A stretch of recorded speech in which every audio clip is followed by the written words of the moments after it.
خبر شامل کرتے ہیں ڈنگا سے، جہاں سے ہمیں رپورٹ کیا ہے شمریز احمد نے۔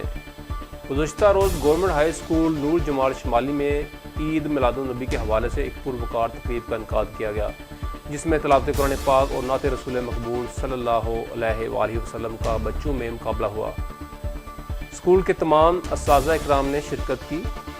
ہیڈ ماسٹر محمد ریاض شاکر، دیگر اساتذہ ناصر اقبال، اشتیاق بانی، محمد وقاص امین، صغیر احمد، امجد علی، ذکوان حسین، عبدالوحید، سید کاظم حسین، بنارس علی، طیب مجید، عبدالحفیظ، عبدالرحمان، عصمت اللہ، اشتیاق احمد۔ بچوں میں دلچسپ مقابلہ ہوا، بچوں میں انعامات بھی تقسیم کیے گئے۔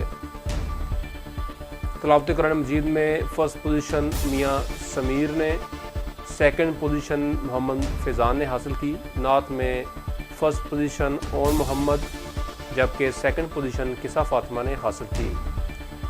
تمام تقریب کو ہر دل عزیز شخصیت عبدالحفیظ نے سر انجام دیا۔